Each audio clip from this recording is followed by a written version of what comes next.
बोलिए गुरुदेव की जय। गुरु प्यारी साध संगत,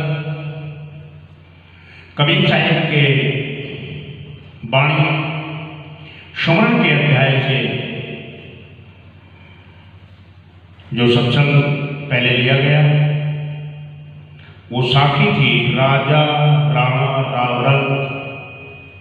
बड़ा जो सुनने नाम कहते हैं, राजा भी, रावणा भी, राव भी, रंग भी, जो नाम सिमरते हैं उनमें सबसे बड़ा कौन है, इस पर ये प्रकाश डाला गया था।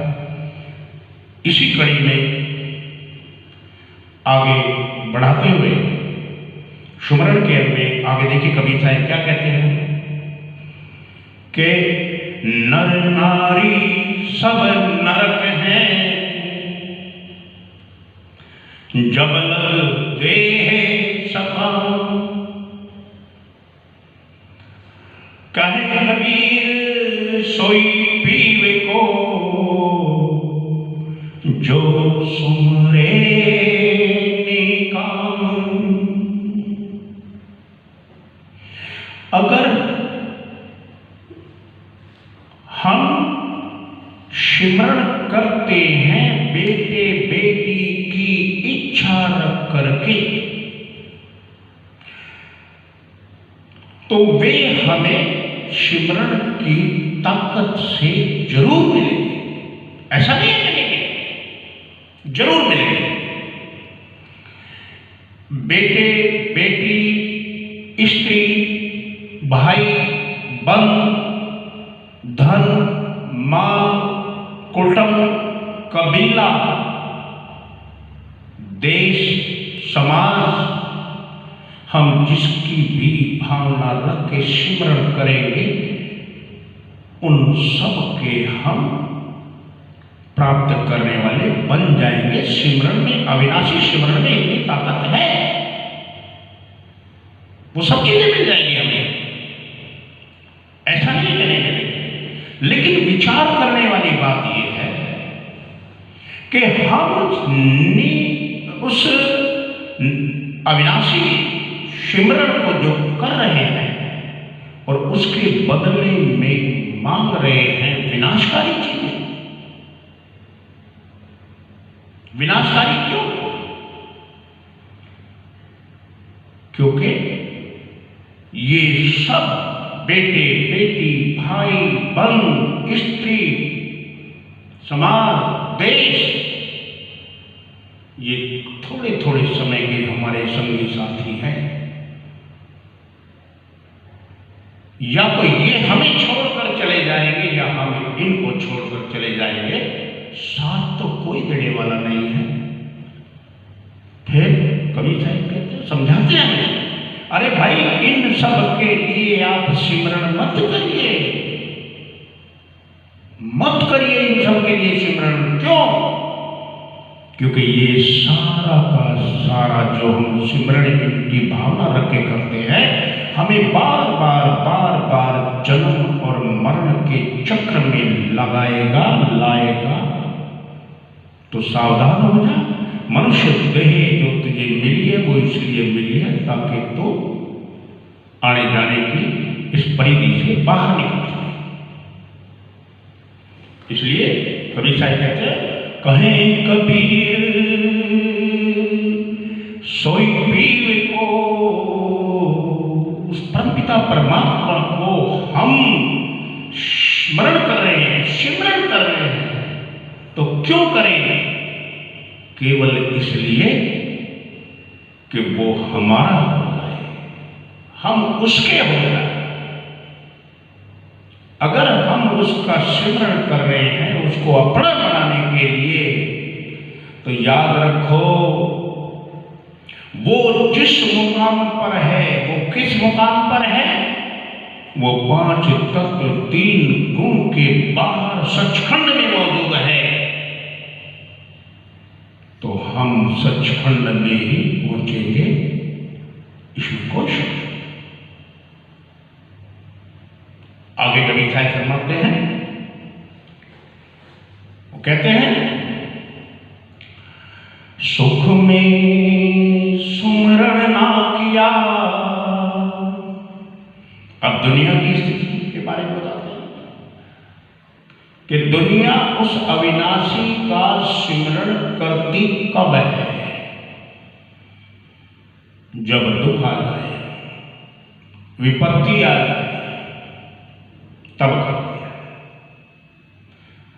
सुख में कभी सिमरण याद आता है तो किसी किसी भाग्यशाली को, वरना सिमरण याद आता है, याद करते हैं तो दुख दूर करने के लिए। कवि साहब कहते हैं तो भाई दुख में सुमरन सब करे, सुख में करे ना कोई, और जो सुख में सिमरण करे तो दुख काहे को होए। अरे तुम दुख में सिमरण कर रहे हो, अगर ऐसी लगन तुम्हारी है, सिमरण का तुम अभ्यास कर लोगे, अविनाशी का सिमरण करोगे, और तुम जब सुख हो तब करोगे, तो कवि साहब कहते हैं सुख में सुमरण ना किया, दुख में किया याद। सुख में हम सिमरण नहीं करते, जब दुख आता है तब याद करते हैं। तो जब दुख आता है वह हमारे दुष्कर्मों का फल है। दुष्कर्मों, कर्म ये संसार कर्म क्षेत्र है। इस संसार में हमें अपने कर्म को भुगतान करने के लिए दुख उठाना पड़ रहा है। उसको काटने के लिए हम उस वक्त सिमरण करते हैं। तो कवि साहब कहते हैं नहीं भाई, अब तो ये आया है तो काटना पड़ेगा, भोगना पड़ेगा। अगर तू इन भोगों से बचना चाहता था, इन दुखों के भोगों से बचना चाहता था, तो तुझे चाहिए था तो सुमरण करता सुख में, लेकिन अब तो दुख में करता है।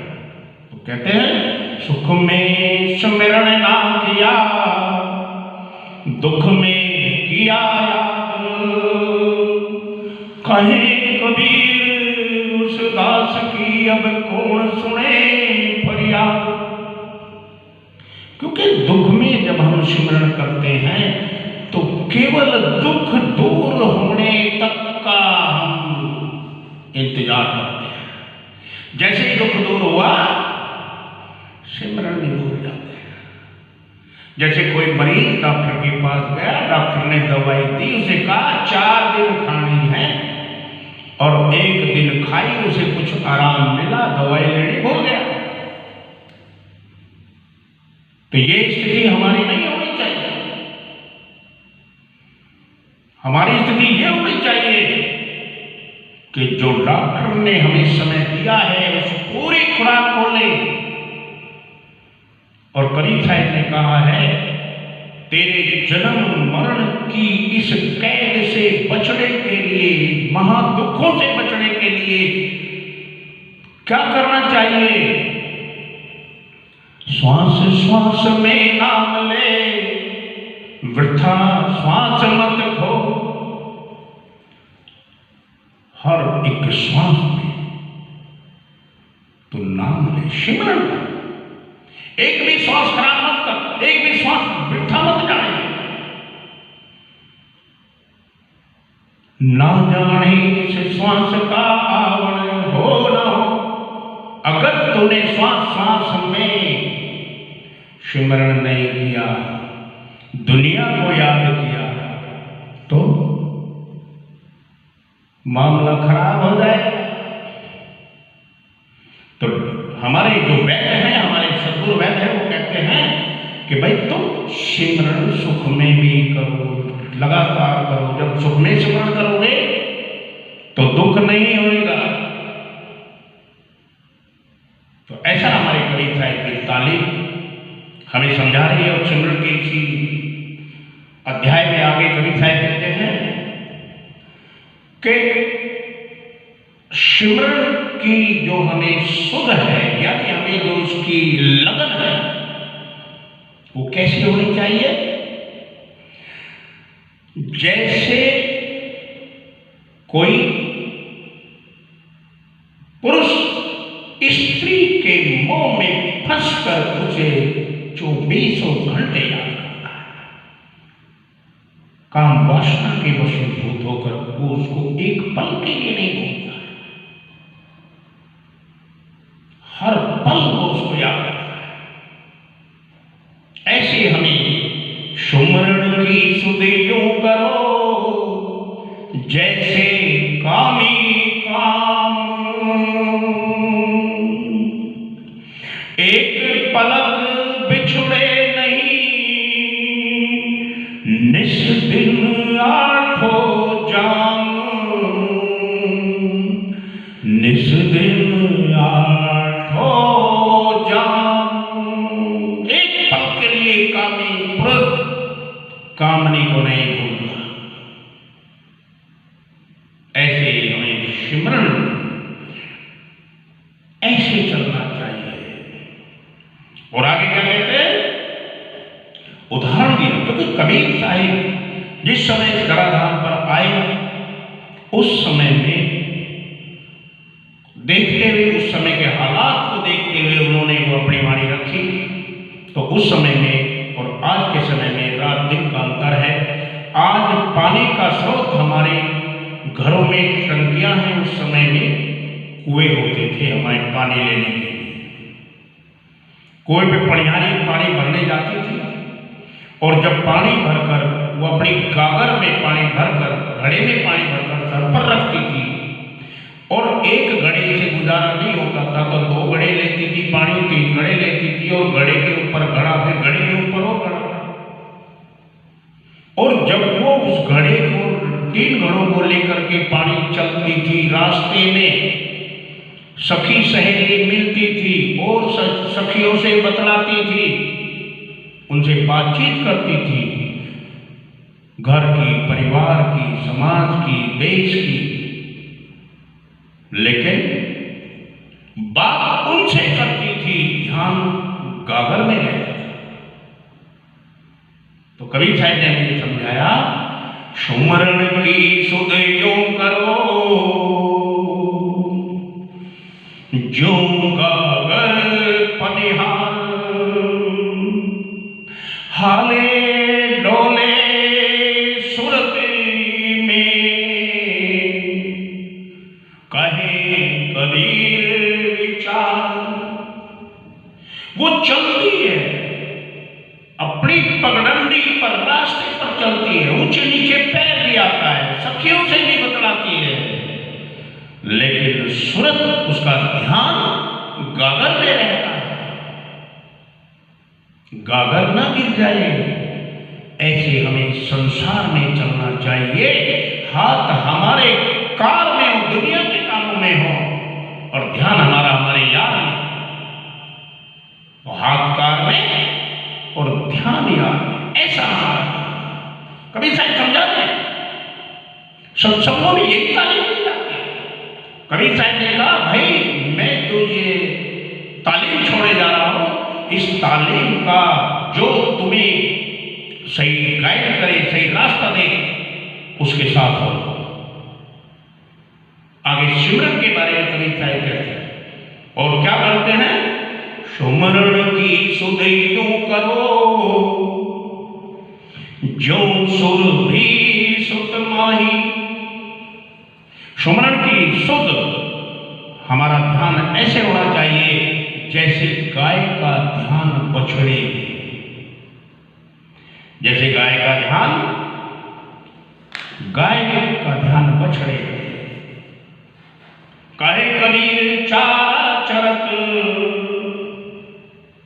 बिसरत कबहु नाही। गाय जब जंगल में घास चरने के लिए जाती है तो वो चारा चरती है, चारों तरफ घास खाती है, लेकिन उसका जो ध्यान है वो अपने बछड़े के अंदर ही रहता है। उसका अटैचमेंट, उसकी सुर बछड़े से। ऐसे हमारा इस संसार में हम कैसे भी विचरे, कुछ भी करें, हमारा ध्यान अपने सतगुरु में ही रहना चाहिए, हमारे तीसरे तिल पर रहना चाहिए, इससे नीचे नहीं आना चाहिए। जब हमारा ध्यान हमारे तीसरे तिल पर रहेगा, हमारी सूरत यहाँ टिकेगी तो दुनिया में हम जो भी करेंगे उनका असर हमें नहीं होगा, उनका कर्म का रिएक्शन हमें नहीं लगेगा। ऐसा सिद्धांत है। इसके ऊपर एक उदाहरण भी कहते हैं, एक बार शिष्यों ने मिलकर गुरु से शिकायत करी कि गुरु जी, आपके पास रहते इतना समय हो लिया, सिमरन हम बहुत करते हैं, लेकिन असर तो हमें दिखाई नहीं दे रहा। गुरु जी ने कहा, कोई बात नहीं, इसका जवाब कल देंगे। अगले रोज गुरु जी ने अपने शिष्यों से कहा कि जाओ भाई, भांग तोड़ के लाओ।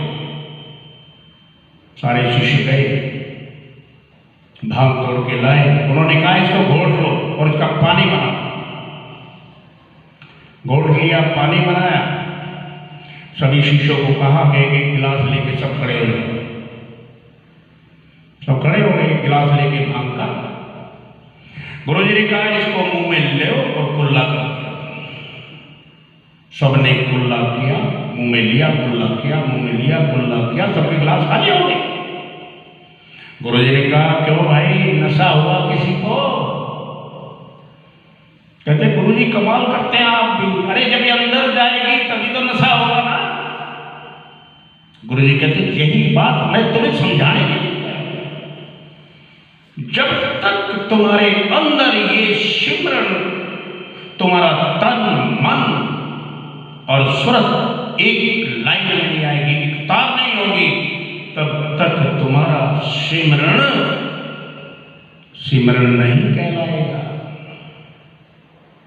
तो सिमरन करने का तरीका अनेक साहिब बता रहे हैं। फिर इसके आगे बता रहे हैं कि कैसे और करें सिमरन, क्योंकि किसी को गाय और बछड़े की भाषा समझ नहीं आई, किसी को कामी की समझ नहीं आई। तो फिर वो और उदाहरण देते हुए कहते हैं, भाई शायद इससे समझ जाइए लोग। क्या कहते हैं? सुमरण की सुध यो करो, जैसे दाम कंगाल। भाई गरीब आदमी के पास 100 रुपए हैं, उसे 100 रुपए कहीं से मिले, 100 रुपए कभी देखे भी नहीं, और कहीं से मिले, गांठ में बांध लिए और रख लिए। काम दुनिया के कैसे भी करता रहे, कुछ करता रहे, लेकिन हर बार उन पैसों को टटोल के देख लेता है, कहीं गिर तो नहीं गए, कहीं किसी ने चुरा तो नहीं ली। तो कवि साहब कहता है, जैसे कंगाल व्यक्ति, गरीब आदमी पैसों की देख रेख रखता है, काहे कबीर बिसरे नहीं, पल पल ले संभाल। ऐसे हमें सिमरन करना चाहिए।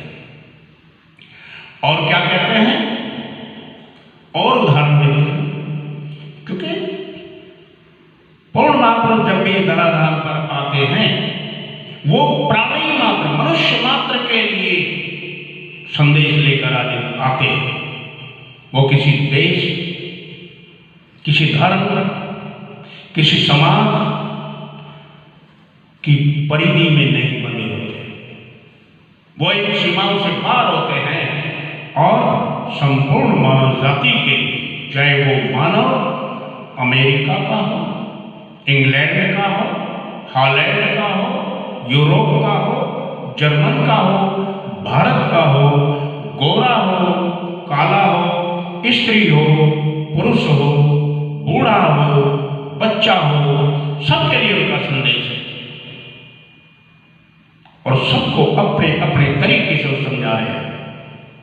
फिर आगे कहते हैं, सुमरण से मन लाइए, अपने मन को सिमरण में लगाइए। कैसे?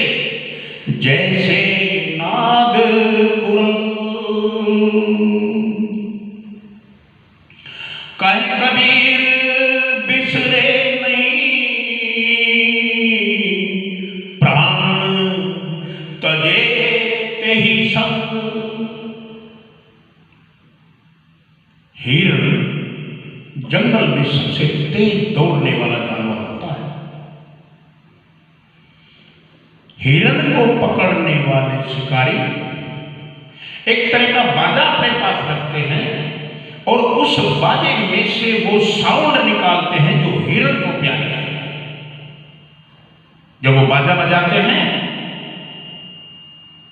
तो उसमें से जो आवाज निकलती है, हिरण जो वो तेज दौड़ने वाला जानवर है, उस बाजे की आवाज पर मोहित हो जाता है और वो आकर के दौड़ना भूल जाता है और रुक करके उस बाजे पर अपना मुंह रख देता है।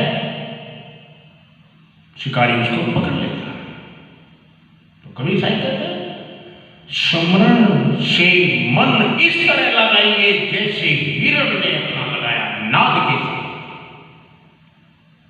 उसे ये परवाह नहीं है कि तेरे प्राणों की क्षति होगी। तो कभी साहिब कहते हैं, प्राण तजे ते ही सब। उस आवाज के साथ अपने प्राणों की आहुति दे देते हैं। और आगे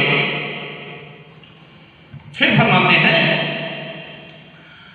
कि देखो भाई, सुमरण से मन लाइए। सुमरण से हमारा मन इस तरह लग जाना चाहिए, किस तरह, जैसे दीप पतंग। दिया जल रहा है, हम देखते हैं, गर्मियों के दिनों में देखते हैं, दिया जल रहा है, उसके ऊपर पतंगा आकर के उस दिए की लो पर मोहित होकर के, उसकी सुंदरता पर देख मोहित होकर के उस लो को पकड़ना चाहता है। उस लो को पकड़ने के चक्कर में उस लोक में जलकर अपने प्राणों की आहुति दे देता है, लेकिन उसे पकड़ना नहीं छोड़ता। कबीर साहिब हमें बता रहे हैं, सुमरण से हमारा मन, उस अविनाशी सिमरण से हमारा मन इस तरह लग जाना चाहिए। हमें इस शरीर की आहुति जाए तो जाए, ये शरीर खत्म हो जाए तो हो जाए, लेकिन हमें सिमरण में अपने मन को इस तरह लगा। अब कोई पूछेगा कि सिमरण में हमें तो संतों ने बताया चलते फिरते सिमरण कर लो, उठते बैठते सिमरण कर लो, फिर उसमें हमारे प्राणों की आहुति दी कब जाती है? अरे भाई दी जाती है, मैं कह रहा हूं दी जाती है, कभी साहिब कह रहे दी जाती है। कैसे दी जाती है? जब हम सिमरण करते हैं तो सिमरण किसका करते हैं? अविनाशी सत्ता का। वो अविनाशी सत्ता कहां है? हमारे मानव तन में मौजूद है। अब मानव तन में अंदर मौजूद है, बाहर नहीं। अंदर जो सत्ता है हम उसे पाएंगे तभी ना जब अंदर जाएंगे। और अंदर जाने के लिए हमें क्या करना पड़ेगा? कहें कबीर बैठो सही, हमें बैठना पड़ेगा। चलते फिरते उठते बैठते हम वो काम नहीं कर सकते। हमारा मन तभी उससे लगेगा अगर हम चलते फिरते उठते बैठते सिमरण कर रहे हैं, तो वो ऊपर ऊपर का सिमरण हो रहा है। क्योंकि चलना फिरना उठना बैठना जागना ये तो दुनिया में है ना, दुनिया में घूम रहे हैं, और मौजूद वस्तु अंदर है। अंदर के लिए बैठना पड़ेगा। अब जब कोई बैठता है 2 मिनट 10 मिनट 20 मिनट, तो धीरे धीरे क्या होता है कि वो उसका सिमटाव शुरू होता है।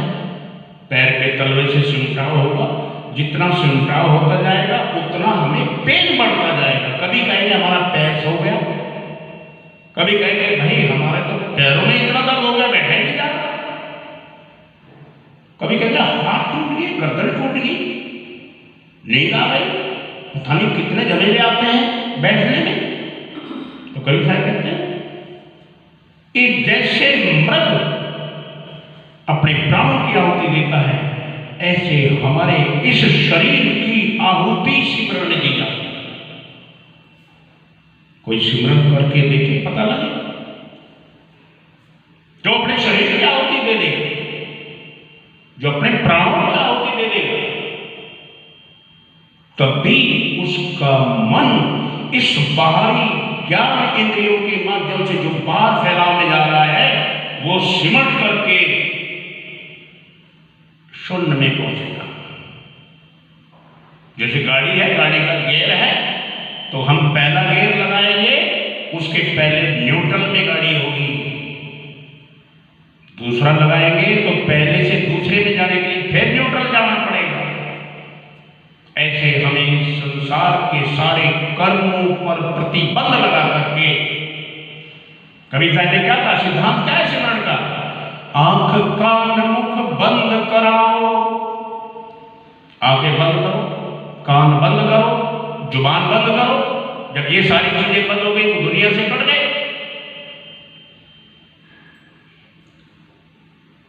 सिमरन तब होता है जब हम ये बैठ जाए स्थिर होकर। तो क्या है पहला पॉइंट, पहला पड़ाव, तन को ठीक करो। तन हमारा ठीक होता नहीं। हम कहते हैं सिमरन तो बहुत करते हैं, मिलता मिलाता कुछ है नहीं। तो तालीम का पहला अध्याय ये है, तन को स्थिर करो, बिल्कुल सीज कर दो पत्थर की तरह। जैसे पानी को फ्रिज में रखते हैं, वो बर्फ बन जाता है, ऐसे इस शरीर को पत्थर बना।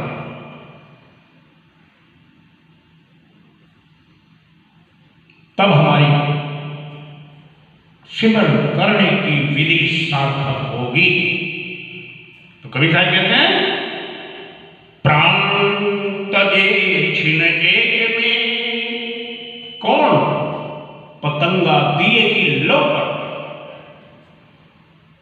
सुमरण से मन लाइए जैसे दीप पतंग, दिए की लो पर पतंगा एक क्षण के लिए भी ये विचार नहीं करता कि तेरे प्राणों की आहुति जाएगी। लेकिन परिणाम यही, हम सिमरन करेंगे तो अपने शरीर की आहुति देनी ही पड़ेगी। हम उसकी परवाह करते हैं। कोई हमें ऐसा गाइड भी नहीं मिलता जो कहता है कि तुमने इसी सिस्टम से चलना। और तो क्योंकि ना तो करते तो दूसरों को क्या देंगे। हमें ऐसा गाइड चाहिए जो कबीर साहिब की इन वाणियों को हूबहू साक्षात करा। तो कह रहे प्राण तजे, कौन प्राण करता है? पतंगा।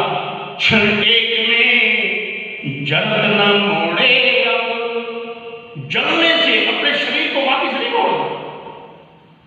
हमारे साधना करते हुए, ध्यान करते हुए, सिमरन करते हुए हमारे पैर टूटे, हाथ टूटे, गर्दन टूटे, इसकी परवाह नहीं करनी चाहिए। ये कबीर साहिब की सिद्धांत का पहले अध्याय का पहला चैप्टर। फिर आगे समझाते हैं, सुमरन से मन लाइए जैसे कीट भयंग, कबीर बिसरे आपको हो जाए तेरी रंग। कहते हैं कि हमें सिमरन से मन ऐसे लगाना चाहिए जैसे कीड़े का भृंगी के साथ। भृंगी कीड़े को लाता है, उसे चोटे मार मार के बेहोश करता है, उसकी अगली पिछली सब सदे भुला देता है और फिर उसके ऊपर मंडराता है, भी भी करता है, उसे अपना शब्द दे देता है। हमें ऐसा गाइड चाहिए जो हमारी इस दुनिया की सब सुध बुध बिसरा दे, पहले जिसे कहते हैं ब्रेन वॉश करता है। की हर चीज को भुला दें। सारे संसार की हर चीज को भूलने के बाद ही हम कबीर साहिब के स्मरण में खरे उतर पाएंगे। तो ऐसे हमारे कबीर साहिब की वाणी स्मरण के विषय में आज का सत्संग यही समापन करते हैं। आगे इसी कड़ी में सिमरण के विषय में आपके समक्ष फिर हाजिर होंगे। तब तक के लिए साहिब बंदगी, साहिब बंदगी, साहिब बंदगी।